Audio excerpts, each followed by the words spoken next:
ini kita akan belajar komputer kembali dengan judul Mengenal Operasi Dasar Komputer. Nah, sebelum mulai, yuk mari kita berdoa. Kita buka di dalam doa.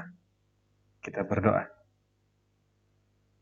Bapa kami yang di surga, terima kasih buat hari ini yang Engkau berkati sehingga kami boleh menikmati dan melewati hari kami. Dan pada saat ini kami akan mulai pembelajaran komputer di kelas Joshua Level. Bukalah hati dan pikiran kami, agar kami mampu mengerti setiap pembelajaran yang boleh kami dengar dan kami perhatikan. Berkatilah kedua orang tua kami dimanapun mereka berada ya Tuhan, serta setiap langkah mereka. Hanya di dalam nama Tuhan Yesus kami berdoa dan bersyukur. Amin. Oke, baiklah anak-anak teacher di Joshua Level. Nah, pada minggu lalu kita sudah mempelajari tentang lisensi perangkat lunak. Nah, hari ini kita akan mempelajari operasi dasar komputer. Operasi dasar komputer yang akan kita pelajari terbagi menjadi 3, yaitu pengenalan komputer, kedua, pengoperasian komputer, dan ketiga, sistem operasi komputer. Nah, untuk hari ini kita akan mempelajari tentang pengenalan komputer pada operasi dasar komputer. Nah, inilah yang akan kita pelajari pada hari ini, yaitu tentang pengenalan komputer. Nah, dalam pengenalan komputer,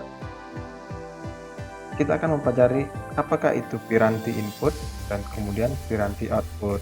Nah, untuk pelajaran berikutnya, yaitu tentang pengoperasian komputer, yaitu dimulai dari bagaimana menjalankan komputer, kemudian sikap dan posisi duduk dalam menggunakan komputer, kemudian bagaimana menggunakan keyboard dan mouse, dan bagaimana mematikan komputer sesuai prosedur yang benar.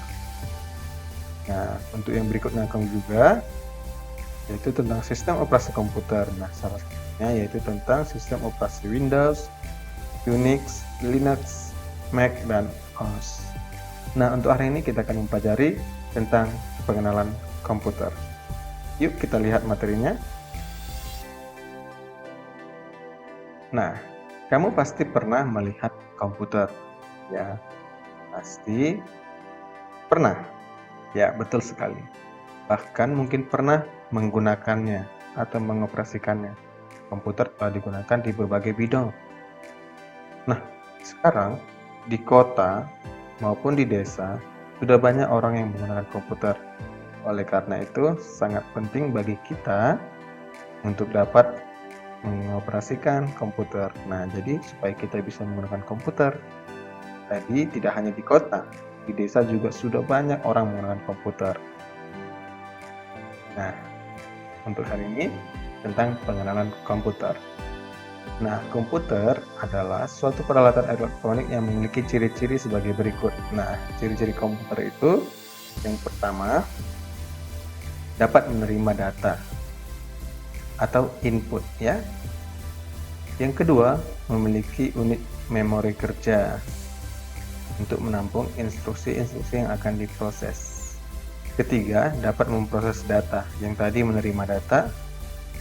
Yang ketiga, memproses data secara aritmatika dan logika.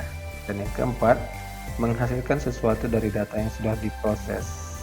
Kemudian, yang kelima, dapat menyimpan hasil proses atau permanent storage, dan hasil penyimpanan dapat digunakan kembali. Nah, bagaimana diagramnya kita lihat supaya dapat memahami ciri-ciri komputer. Nah, seperti ini, ya. Yang pertama input, kemudian working storage, kemudian proses, ya, kemudian output, dan kemudian permanent storage. Nah, jadi bagian-bagian ini menyatu dalam suatu kesatuan. Nah, inilah yang menjadi sebuah pangkat yang kita kenal dengan komputer. Jadi, tanpa salah satu ini, misalnya salah satu ini kita hilangkan, maka komputer itu tidak akan berjalan dengan baik atau maksimal. Nah, misalnya saja komputer tidak punya mouse atau keyboard. Nah, bagaimana cara menggunakannya? Nah, atau ada mouse, ada keyboard, atau ada scanner, atau ada kamera digital, namun tidak memiliki media penyimpanan. Nah, bagaimana bisa berjalan dengan maksimal? penyimpanannya aja tidak ada. Nah, jadi satu kesatuan ini sangat penting. Ya, inilah ciri-ciri komputernya. Berikutnya, sebuah komputer modern paling sedikit harus punya keyboard dan mouse yang menjadi sebuah perangkat inputnya. Nah, piranti atau dikenal dengan peralatan atau perangkat, ya, perangkat input. Jadi sebuah komputer modern sekurang-kurangnya memiliki dua perangkat input, yaitu keyboard dan mouse, ya. Nah, komputer yang lebih canggih dilengkapi dengan joystick, scanner, kamera digital, digitizer, dan perangkat lainnya atau piranti lainnya. Nah, piranti tambahan ini disebut dengan peripheral. Piranti atau yang dikenal dengan peralatan terdiri dari piranti input, piranti output, dan piranti penyimpanan. Nah, kita akan bahas satu-satu tentang piranti ini. Yang pertama, piranti input. Nah, piranti input salah satunya ini keyboard, mouse, joystick, dan scanner. Nah, di sini bisa kita lihat fungsi dari keyboard itu. Pasti kamu pernah memasukkan sebuah data dengan mengetik beberapa gabungan dari angka, baik itu huruf ataupun simbol. Nah, keyboard ini untuk memasukkan data berupa angka, huruf, dan simbol. Sedangkan mouse, nah ini untuk mengendalikan kursor pada sistem operasi grafik. Nah, ini teacher mengendalikan mouse, panah mouse ini dengan mouse. Nah, kemudian joystick berfungsi sebagai pengatur gerakan. Joystick ini biasanya banyak digunakan pada permainan komputer. Biasanya ini permainan pesawat bisa, ya, simulator bisa. Nah, yang berikutnya adalah scanner. Scanner digunakan untuk menerima input berupa scan gambar dan teks. Nah, sebuah komputer modern sekurang-kurangnya memiliki dua piranti input yang tadi kita baca, yaitu keyboard dan mouse. Yang berikutnya adalah piranti output. Nah, piranti output yang pertama adalah monitor. Nah, monitor ini sangat penting untuk melihat hasil dari proses sistem yang sedang berjalan pada komputer kita. Nah, fungsi dari monitor ini sama dengan televisi, yaitu menampilkan output berupa data, teks, gambar, fotografik, dan video. Nah, inilah fungsi dari monitor atau screen. Kemudian printer. Fungsi dari printer ini digunakan untuk mencetak informasi teks dan grafik. Nah, hasil cetakannya atau printoutnya dapat dituangkan pada selembar kertas atau media lain seperti plastik, kulit, dan kain. Nah, ya, jenis-jenis printer sangat banyak, ya. Yang berikutnya adalah speaker. Nah, speaker ini digunakan untuk menghasilkan output berupa suara, musik, atau audio. Ya, dia mengeluarkan hasil outputnya berupa suara. Nah, di sini perangkat input ini jika diartikan merupakan perangkat masukan yang memberi perintah in, memasukkan, artinya memberi perintah. Memberi perintah langsung berupa informasi digital pada pengguna, yaitu kita sendiri sebagai penggunanya. Kemudian piranti output sekurang-kurangnya terdiri dari sebuah layar monitor. Paling sedikit ada monitor. Nah, piranti output merupakan perangkat pada komputer yang dapat menghasilkan atau menampilkan keluaran atau output dari hasil pengolahan data. Data yang diolah oleh komputer lalu dikeluarkan berupa produk. Nah, misalnya ini hasil cetak atau print out. Nah, kemudian yang ketiga, piranti penyimpanan data. Nah, selain piranti input dan output, komputer juga memiliki piranti penyimpanan data. Ada dua jenis piranti penyimpanan data. Yang pertama, removable storage dan non-removable storage. Nah, yang pertama, non-removable storage. Biasanya berada di dalam komputer. Ya, piranti ini bersifat tetap atau tidak dapat dibawa, arti non removable, artinya tidak dapat dibawa-bawa, ya. Contohnya hard disk, RAM, dan ROM. Yang berikutnya piranti removable storage, yaitu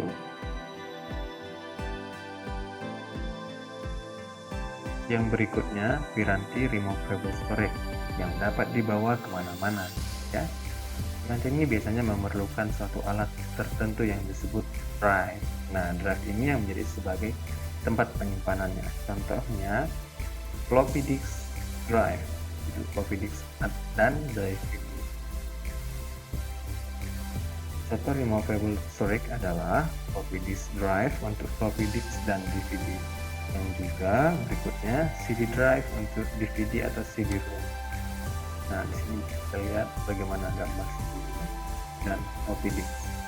Nah, bila kita lihat pada CPU, nah letak tempat DVD atau CD drive itu di sini.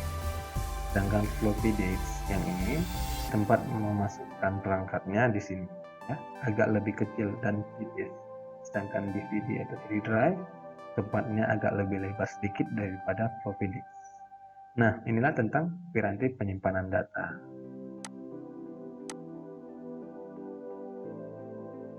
Berdasarkan sifat baca atau tulis, suatu media penyimpanan dikenal istilah read-write, write once, read many, dan read only. Nah, di sini dari tiga jenis ini, yang pertama, read-write, merupakan media penyimpanan yang dapat dibaca dan ditulis berkali-kali. Yang kedua, write once, read many, media penyimpanan yang hanya bisa ditulis satu sekali aja. Kemudian read only, media penyimpanan yang hanya bisa dibaca aja. Nah, dari mengartikan bahasa Inggris saja kita sudah dibantu untuk memahami pengertian dari tiga sifat baca tulis dari penyimpanan data ini, ya. Read write, write once, dan read only. Nah, di sini bisa kita lihat contoh-contoh media penyimpanannya. Yang pertama floppy disk. Nah, ini floppy disk ini merupakan media penyimpanan data yang kapasitasnya sangat kecil, sekitar 360 KB hingga 2,88 MB. Nah, kalau sekarang ini sudah jarang digunakannya, lebih sering menggunakan flash disk. Nah, floppy disk ini bersifat removable dan read-write atau rewritable.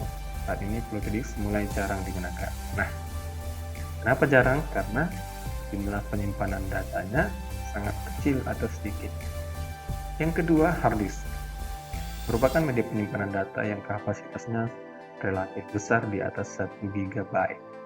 Nah, hard disk umumnya bersifat non-removable dan retrievable. Ada jenis hard disk yang dapat dibawa kemana-mana yang disebut dengan hard disk eksternal.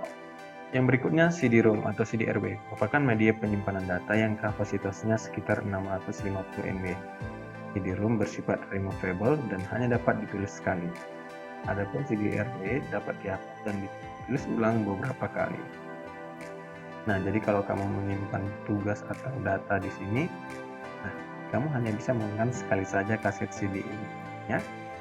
Yang berikutnya DVD-ROM atau DVD-RW. Nah, DVD-ROM mirip dengan CD-ROM, namun kapasitasnya lebih besar daripada CD-ROM. CD-ROM ini 650 MB, sedangkan DVD-ROM itu sekitar 4,7 GB, 7,95 GB, 8,75 GB, dan 15,9 GB. CD-ROM bersifat removable dan hanya dapat ditulis sekali. Adapun data pada DVD-RW dapat dihapus dan ditulis ulang beberapa kali. Nah, sepertinya yang ada RW-nya ini bisa diisi, dihapus kembali datanya. Nah, yang berikutnya, media penyimpanan berikutnya adalah flash disk. Nah, ini media penyimpanan yang bersifat removable dan rewritable. Kapasitas flash disk jauh lebih besar dibandingkan floppy disk, mulai 500 MB hingga di atas 2 GB. Ukuran flash disk kecil bisa dibawa kemana-mana. Kemudian yang berikutnya adalah SD card. Nah, SD card mirip dengan flash disk, bentuknya pipi dan banyak digunakan pada kamera digital. Nah, ini lebih kecil lagi daripada flash disk, sangat simpel. Nah, kita bisa lihat perkembangan zaman hingga sampai saat ini semuanya sangat-sangat mengalami perubahan yang sangat besar ya. Nah, berikutnya kita akan membahas besaran yang digunakan untuk menyatakan ukuran kapasitas data media penyimpanan, yang disebut dengan byte. Nah, jadi byte ini besaran yang digunakan untuk menyatakan ukuran kapasitas data media penyimpanan, atau yang disebut dengan byte atau simbolnya B besar. Satuan lain untuk menyimpan kapasitas data yaitu byte, megabyte, gigabyte, dan seterusnya. Nah, kita jangan tertukar dengan istilah bit. Bit dengan byte itu berbeda. Bit atau binary dikit berbeda dengan byte. 1 byte setara dengan 8 bit. Maka 10 byte setara dengan 80 bit. Bit biasanya digunakan untuk menyatakan kecepatan transfer data. Ya. Kalau byte ini untuk menyatakan ukuran kapasitas penyimpanan data. Byte untuk penyimpanan, sedangkan bit kecepatan transfer data. Nah, di sini bisa kita lihat ya satuan-satuan kapasitas penyimpanan data. Nah, yang tadi 1 byte sama dengan 8 bits. 1 kilobyte 1 kali sama dengan 1024 bytes. 1 megabyte sama dengan 1024 kilobyte. 1 gigabyte sama dengan 1024 megabyte. 1 terabyte sama dengan 1024 gigabyte. Nah, di sini satuannya lebih besar lagi. Tadi sampai terabyte di sini. Ada lagi satuan yang lebih besar. Nah, di bawah. Di atas terabyte yaitu petabyte. Di atas petabyte yaitu exabyte. Exabyte itu zettabyte. Dan yang terakhir di atas zettabyte itu yottabyte. Baiklah anak teacher, demikianlah materi komputer kita hari ini di Visual Level tentang mengenal operasi data komputer. Nah, terima kasih atas perhatiannya buat anak teacher yang telah mengikuti pembelajaran ini. Sampai jumpa di pembelajaran berikutnya. See you next time and God bless you. Thank you.